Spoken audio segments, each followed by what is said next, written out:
नमस्कार दोस्तों, स्वागत है आपका आपके अपने यूट्यूब चैनल कोड स्टडी पर।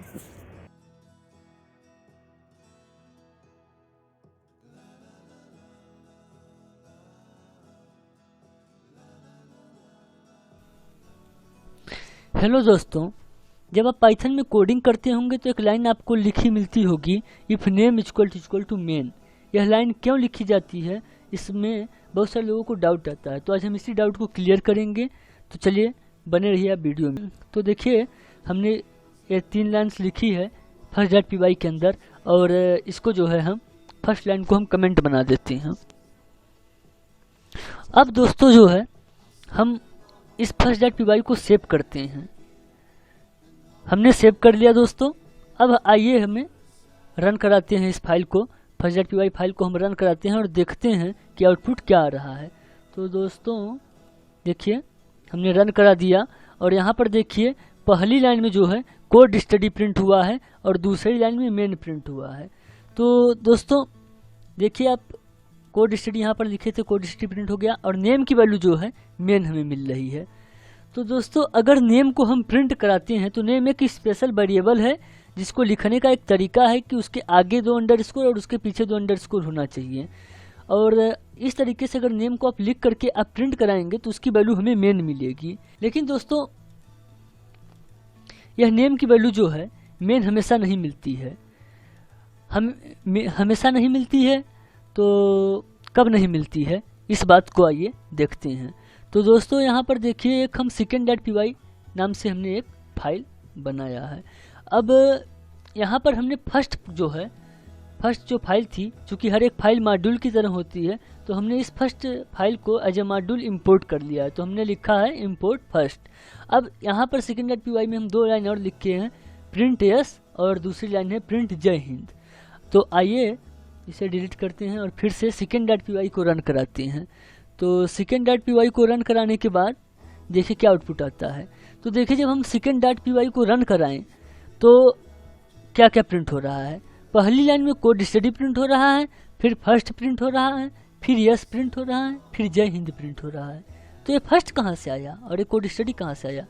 तो कोड स्टडी इसलिए यहाँ पर प्रिंट हो रहा है क्योंकि हमने फर्स्ट को इम्पोर्ट किया है, और यहाँ पर जो फर्स्ट प्रिंट हो रहा है वो भी इसीलिए प्रिंट हो रहा है क्योंकि हमने फर्स्ट को इंपोर्ट किया है।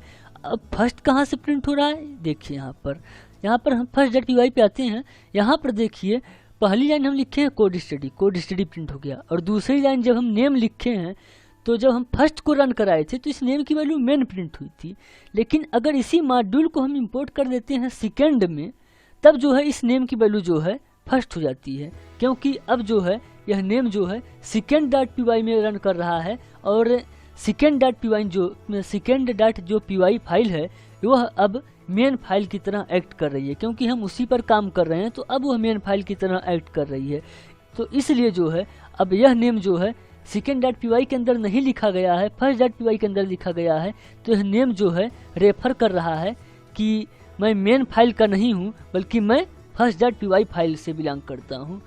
तो इसलिए जो है नेम की वैल्यू जो है फर्स्ट जो है प्रिंट हुई है। तो दोस्तों नेम की वैल्यू जो है मेन प्रिंट होती है अगर जो है हम उसी फाइल में लिखे हैं और उसी फाइल को हम रन करा रहे हैं। लेकिन अगर इस नेम को जो है हम किसी और फाइल में लिखे हैं और हम उस फाइल को इंपोर्ट किए हैं किसी दूसरे फाइल में और उस फाइल को हम रन करा रहे हैं, तब नेम की जो वैल्यू है जिस मॉड्यूल के अंदर लिखी रहेगी उस मॉड्यूल का नाम बताएगी। तो आप अब समझ गए होंगे नेम वैल्यू किस वैल्यू को रेफर करती है। तो नेम एक वेरिएबल है जो कि मॉड्यूल के नेम को रेफर करता है। अगर यह नेम जो है उसी फाइल में लिखा गया है तो यह मेन को रिटर्न करेगा।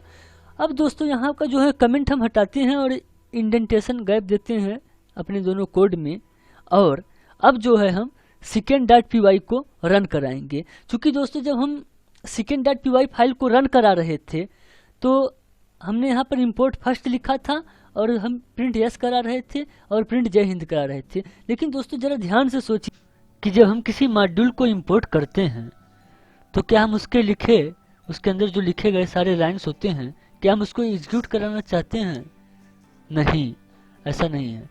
हम सिर्फ उसके अंदर कुछ डिफाइन स्पेशल फंक्शन होते हैं जिनमें से हमें कुछ फंक्शन की ज़रूरत होती है और हम सिर्फ उस फंक्शन का यूज करना चाहते हैं, इसलिए हम उस मॉड्यूल को इंपोर्ट करते हैं। हैं, न कि हम उसके सारे लाइन्स को एग्जीक्यूट करना चाहते हैं। तो हो सकता है कि हम कोई बहुत बड़ा प्रोजेक्ट बना रहे हों, first.py नाम से उसमें फाइल हो एक, और उसमें एक second.py नाम से फाइल हो, और हम first.py के अंदर जो है बहुत सारे फंक्शन डिफाइन किए गए हों। हालांकि यहाँ पर तो सिर्फ एग्जीक्यूटेबल लाइन हमने लिखा है, लेकिन हो सकता है इसके इफ़ के नेम इक्वल टू मेन के अंदर बहुत सारे फंक्शन डिफाइन किए गए हैं, एडिशन के, सब्ट्रैक्शन के, डिवीजन के, और उस फंक्शन को हम दोबारा second.py में डिफाइन करके टाइम वेस्ट नहीं करना चाहते हैं, और हम सिर्फ first.py फाइल को जो है इंपोर्ट कर लेना चाहते हैं और हम उसके फंक्शन को second.py में यूज करना चाहते हैं। लेकिन जब हम यूज करना चाहते हैं तो हम ये बिल्कुल नहीं चाहते कि जब हम second.py को रन कराएं तो हम जब फर्स्ट इंपोर्ट लिखें तो हम उसके अंदर जो एग्जीक्यूटेबल लाइन है उसको हम जो है आउटपुट के तौर पे हम उसका आउटपुट हम पाएँ। तो हम सिर्फ उसके फंक्शन को यूज करना चाहते हैं, उसके अंदर जो एग्जीक्यूटेबल लाइन लिखी गई है उसका आउटपुट हमें नहीं चाहिए होता है। तो इसलिए हम first.py में if name equal to main लिख देते हैं, और यहाँ पर इंडेंटेशन रहेगा। इंडेंटेशन देख के अंदर जितने भी कोड लिखे जाएंगे वो सारे एग्जीक्यूटेबल कोड रहेंगे, और सारे एग्जीक्यूटेबल कोड जो है if name equal to main के अंदर इसलिए लिखे जाते हैं ताकि जब हम इस मॉड्यूल को किसी और दूसरे मॉड्यूल में यूज करें तो हम इसके अंदर के लिखे हुए कोड को एग्जीक्यूट न करें, सिर्फ हम उसके फंक्शन को यूज करें। तो अब देखिए हमने यहाँ पर if name equal to main के अंदर जो है इस दो लाइंस को लिख दिया है, और हमने इंपोर्ट तो किया ही है। अब आइए जो है यहाँ पर डिलीट करते हैं और फिर से रन कराते हैं इस second.py फाइल को। तो जब देखिए हमने second.py फाइल को रन कराया तो क्या प्रिंट हो रहा है। अब देखिए दोस्तों, first.py के जो कोड स्टडी था और if name equal to first मिल रहा था वो नहीं मिल रहा है। अब हमें सिर्फ यस और जय हिंद प्रिंट हो रहा है, second.py में यस और जय हिंद प्रिंट हो रहा है।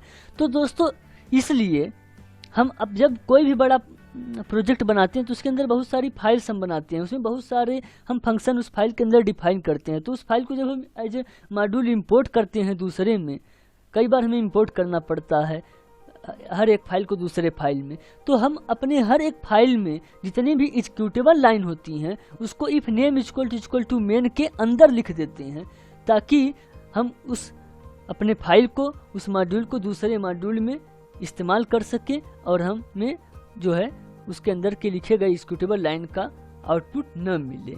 तो बस यही दोस्तों रीजन था, इसलिए हम if name equal to main को लिखते हैं ताकि इसके अंदर जितने भी एग्जीक्यूटेबल लाइन है जब हम इस फाइल को इंपोर्ट करें दूसरे फाइल में तो हमें एग्जीक्यूटेबल कोड न मिले, सिर्फ उस फाइल के अंदर जो हम फंक्शन डिफाइन किए हैं उस फंक्शन का हम यूज कर सकें। तो यही था रीजन। उम्मीद करता हूँ आपको समझ में आया होगा। अगर दोस्तों वीडियो अच्छी लगी हो तो वीडियो को लाइक कर दीजिएगा और चैनल को सब्सक्राइब कर दीजिएगा।